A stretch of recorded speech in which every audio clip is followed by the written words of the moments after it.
नमस्कार, मी श्वेता. साम टीव्हीच्या महाराष्ट्र कॉलिंग या विशेष कार्यक्रमात आपल्या सगळ्यांचं स्वागत. कुंडलीत तयार होणाऱ्या शुभ योगांबद्दल तर आपण जाणून घेतलं. शुभ अशुभ योग अनेक आपल्या कुंडलीत असतात.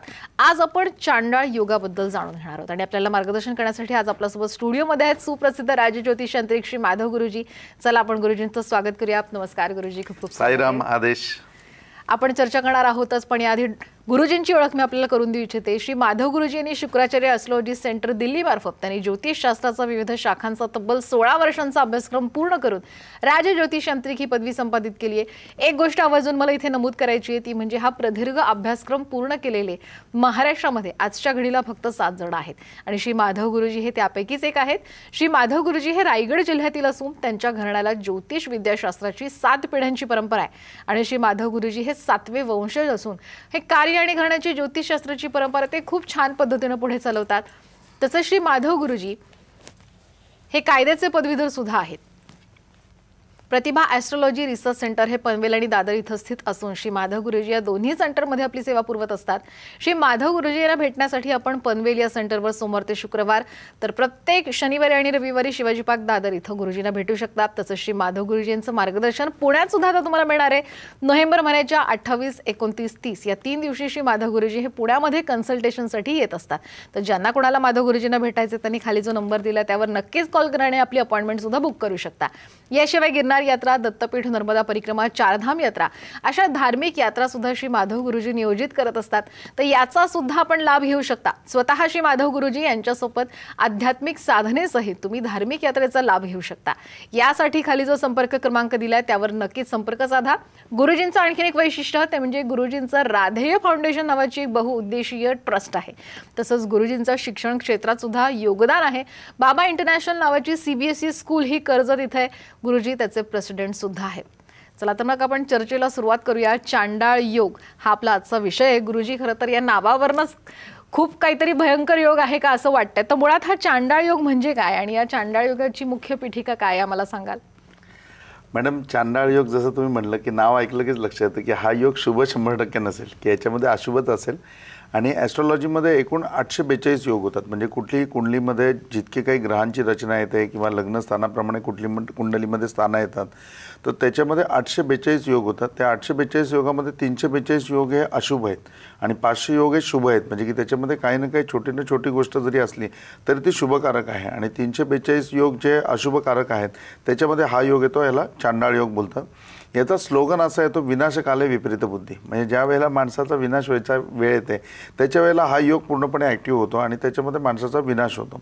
असं या योगाचं थोडक्याबद्दल सांगायचं झालं तर म्हणता येईल या योगाबद्दल की चांडाळ योग म्हणजे काय तर विनाशकाले विपरीत बुद्धी. आता मुख्य पीठिका बघायची झाली तर मुख्य पीठिकेमध्ये आपण हे सांगू शकतो की हा जो योग आहे हे योगाचं सर्वोत्तम वैशिष्ट्य हे आहे म्हणजे की हा राहूमुळे होतो योग. तर राहूमुळे आपल्याला माहिती आहे की ज्या वेळेला राहूची सावली पडते वगैरे तर तो छायांकित ग्रह वगैरे आपण अनेक कार्यक्रमांमध्ये सांगितलेलं आहे. पण स्पेसिफिकमध्ये असं होतं की राहू ज्या वेळेला बृहस्पतीसारख्या ग्रहाबरोबर येतो म्हणजे गुरुसारख्या ग्रहाबरोबर येतो त्याच्या वेळेला हा चांडाळ योग पूर्णपणे पत्रिकेमध्ये होतो. मग चंद्राबरोबर राहू आल्यानंतर पण पूर्णपणे म्हणजे की हाच योग की जसं त्याला चांडाळ योगाचं पूरक योग असं म्हणतात. हा रवीबरोबर येतो त्यावेळेला पण होतं. आता राहू हा छायांकित ग्रह आहे त्यामुळे कुठेही गेलं तरी त्याची छाया पडणार आणि मग ती छाया पडल्यानंतर हा योग त्याच्यामध्ये तयार होणार.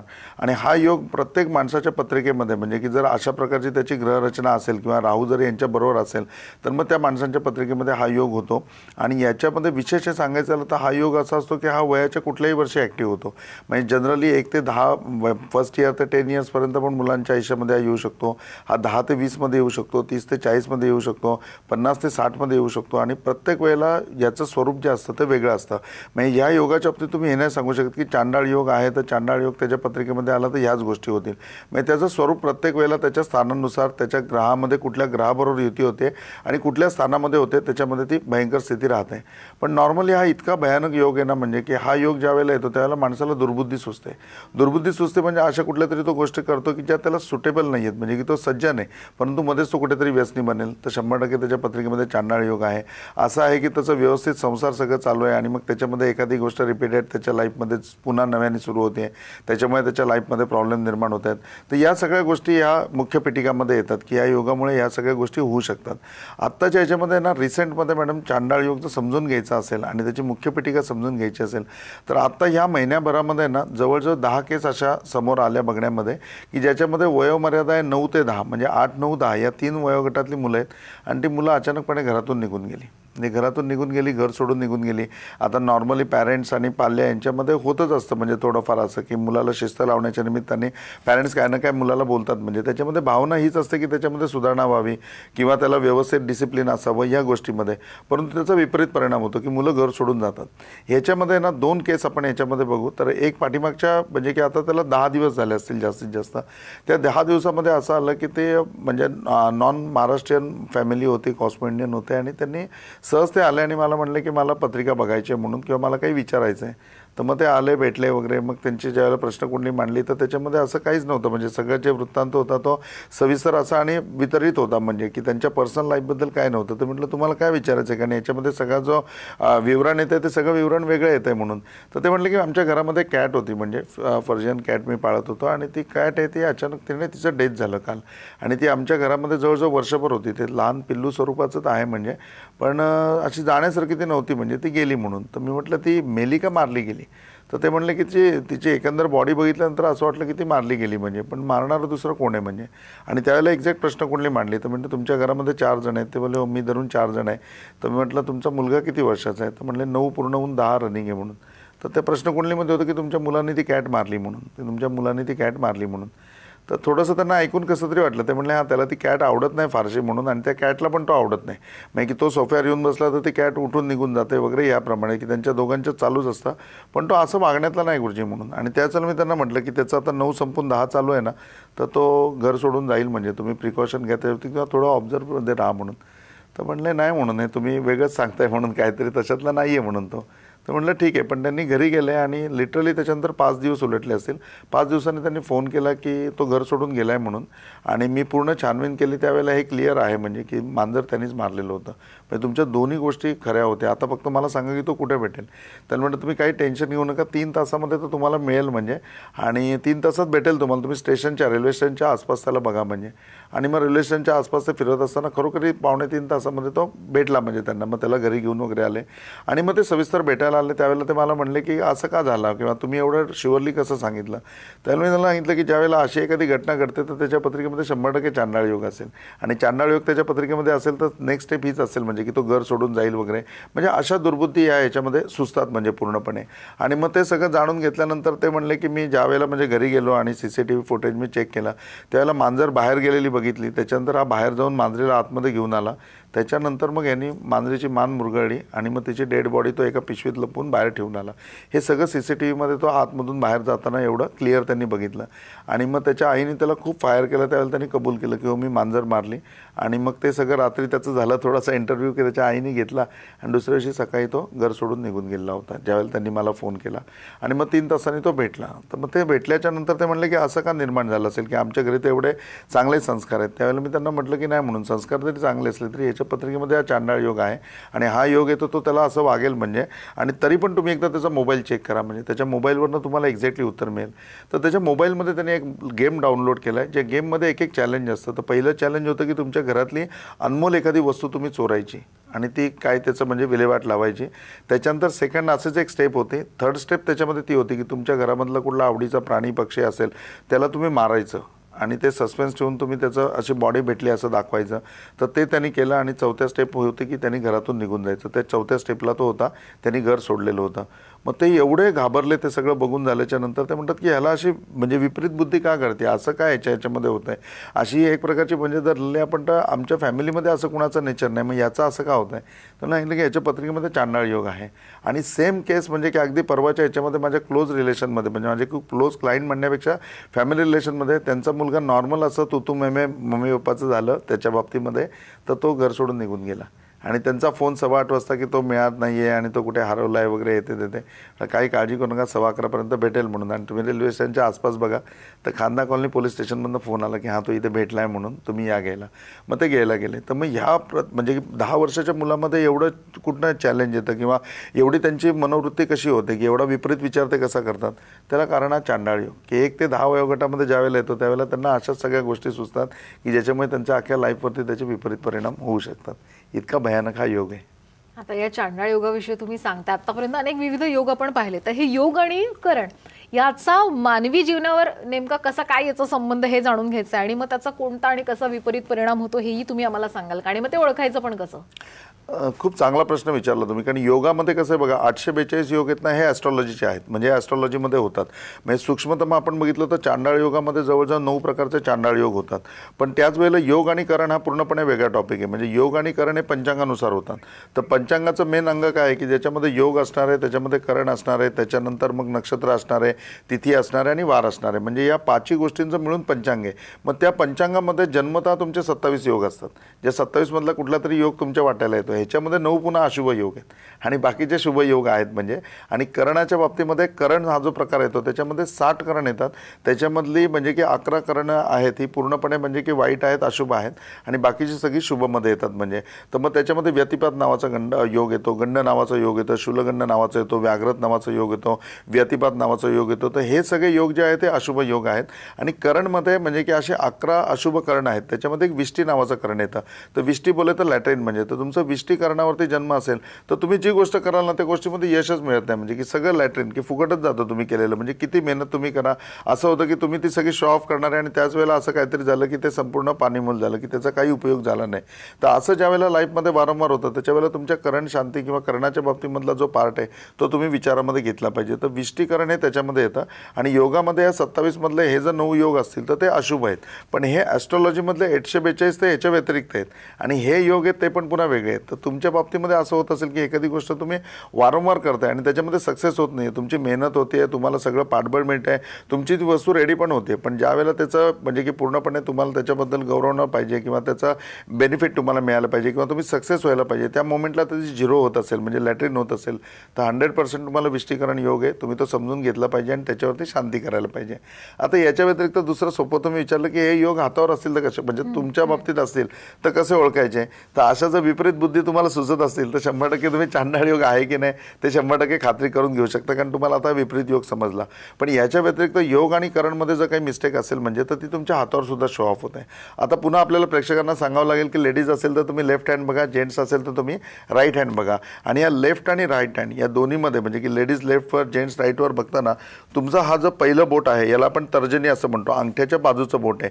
या तर्जनीचा हा जो खालचा पोर्शन आहे या खालच्या पोर्शनवरती जर तुम्हाला झिरो दिसत असेल, वर्तुळ दिसत असेल, याच्यावरती तुम्हाला एखादी कात्री दिसत असेल, एखादी फुल्ली त्याच्यावरती दिसत असेल किंवा फाशीचा फंदा त्याच्यावरती दिसत असेल की असं काहीतरी लटकते आणि त्याला गोल मानला तर 100% तुमच्या याच्यामध्ये योग करण किंवा चांडाळ याच्यापैकी एखादा दुर्भाग्यकारक योग होतोय आणि या योगामुळे तुमच्या लाईफमध्ये अशा प्रकारच्या घटना घडत आहेत. म्हणजे हे जर तुमच्या हातावरती चिन्ह ह्या ठिकाणीच फक्त हाच पोर्शन जो बृहस्पतीच्या खालचा आहे पूर्ण आणि 100% असा जो योग तुमच्या हातावरती असेल तर इथे तुम्हाला असं चिन्ह आढळतं आहे. एक तर कैची म्हणजे फुल्ली आढळते, एक तर वर्तुळ आढळतं आहे, एक तर फास आढळतो. अशा प्रकारच्या याच्यावरती जर तुम्हाला दिसत असतील तर 100% हा योग तुमच्या बाबतीमध्ये आहे आणि ह्या सगळ्या गोष्टी तुम्हाला लागू पडतात.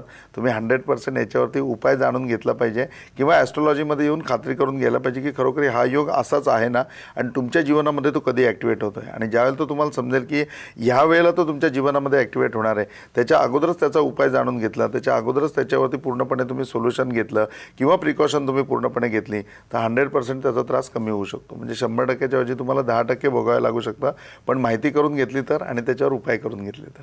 नाही, नक्कीच. आणि अशा पद्धतीने आपल्या प्रेक्षकांना सुद्धा आता थोडासा वेळ आपण देऊया, तुमच्या हातावर अशा पद्धतीचं खरंच चिन्ह आहे की नाही. इथे वेळ झाली एका छोट्याशा ब्रेकची. ब्रेकनंतर ही चर्चा अशाच पद्धतीने पुढे चालू ठेवूया.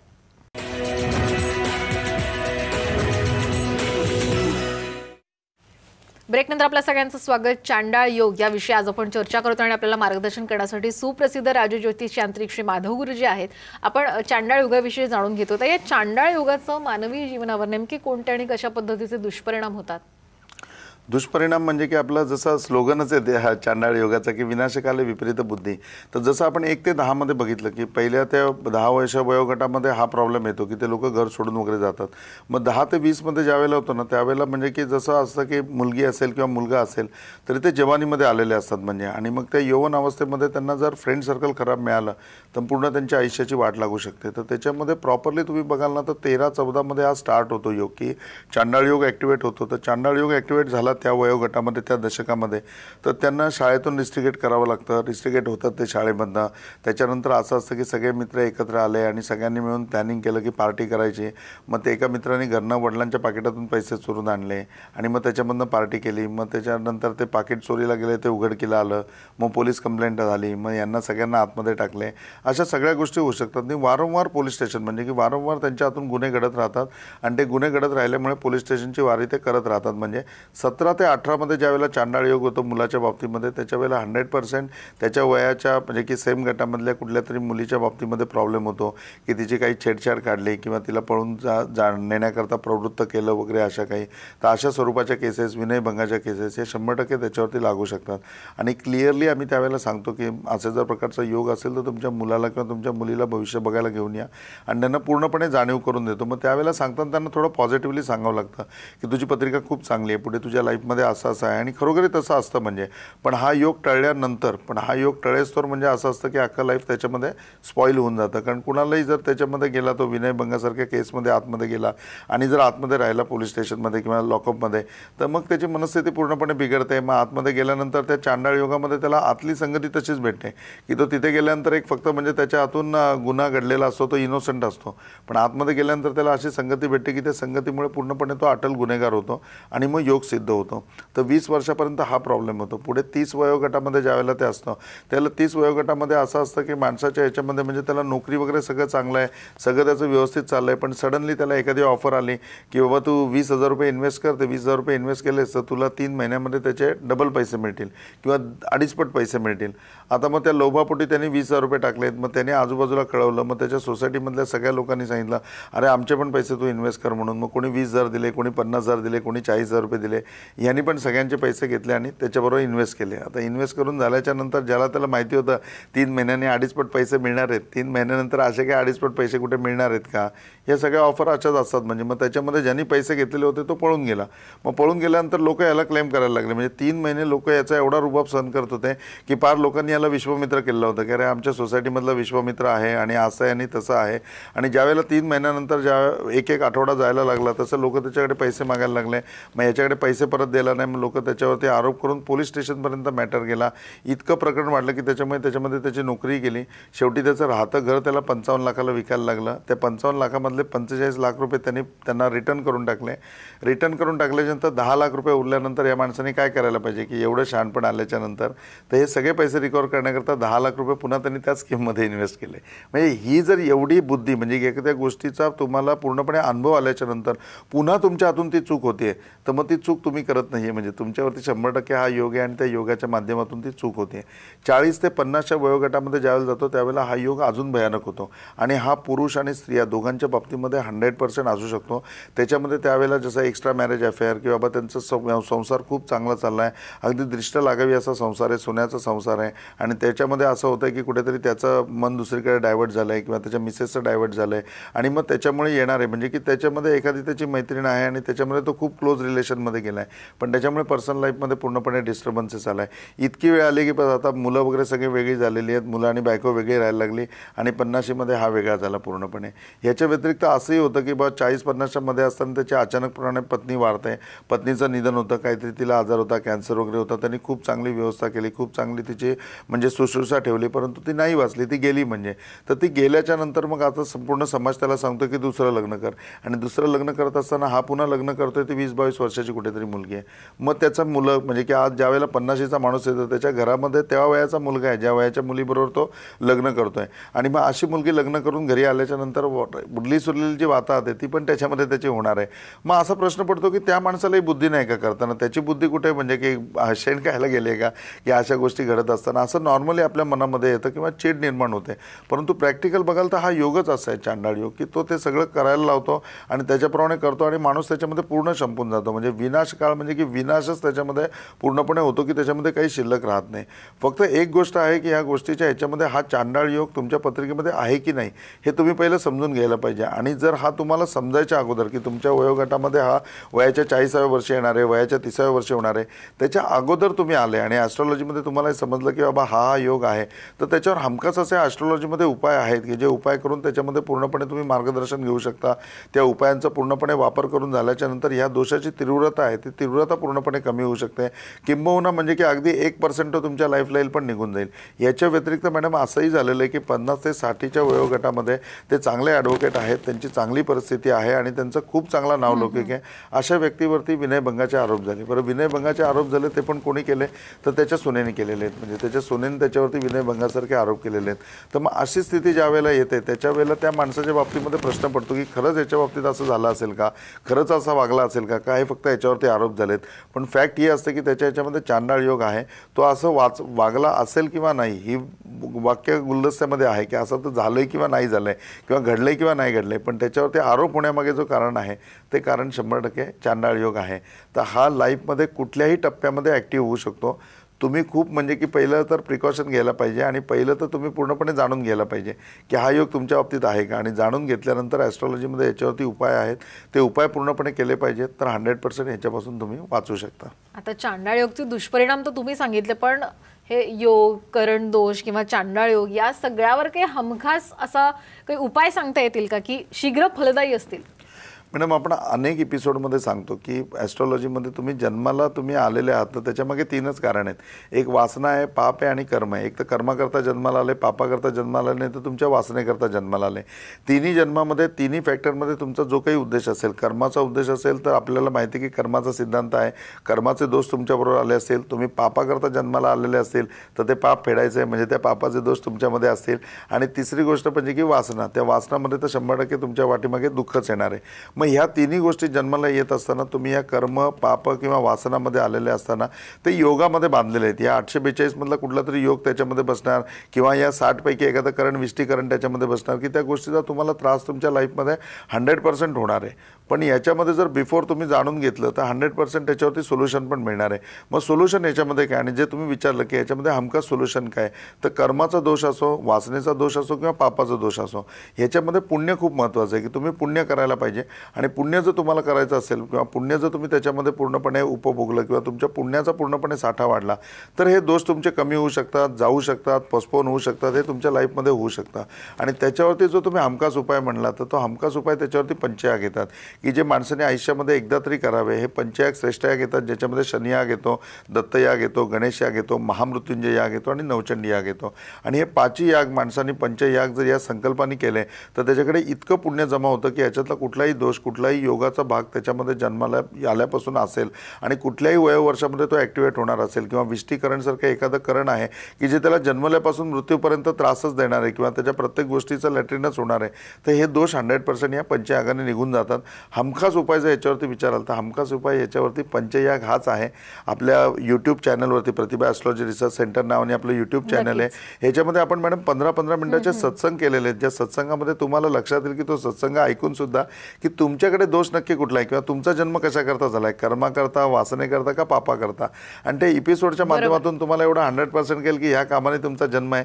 आता फक्त तुमचं एवढंच काम आहे की कुठला दोष तुम्हाला आहे आणि याच्यामधला कुठला योग तुम्हाला अशुभ आहे तो तुम्ही समजून घ्यायचा आणि त्याच्यावर उपाय करायचा आहे. आणि पंचयाग तुम्ही केले तर हमखास या सगळ्या गोष्टीपासून तुम्ही वाचू शकता, तुमचं पुण्य वाढू शकता आणि तुम्ही पूर्णपणे ह्या दोषांमध्ये न अडकता तुमच्या जीवनाचं सार्थक करू शकता, तुमच्या जीवनाचं पूर्णपणे शुभ कार्य करू शकता. नक्की, इतक्या छान विषयावर तुम्ही खूप छान मार्गदर्शन केलं इथे आलात, खरंच त्याबद्दल धन्यवाद. आपल्या प्रेक्षकांना मला पुन्हा सांगायचे, गुरुजींना भेटण्यासाठी 28, 29, 30 नोव्हेंबर या दिवशी पुण्यात गुरुजी आहेत, नक्कीच तुम्ही त्यांना भेटू शकता. यानंतर महाराष्ट्र कॉलिंगमध्ये वेळ झाली इथेच थांबण्याची. आपण कुठेही जाऊ नका, पाहत रहा साम टीव्ही.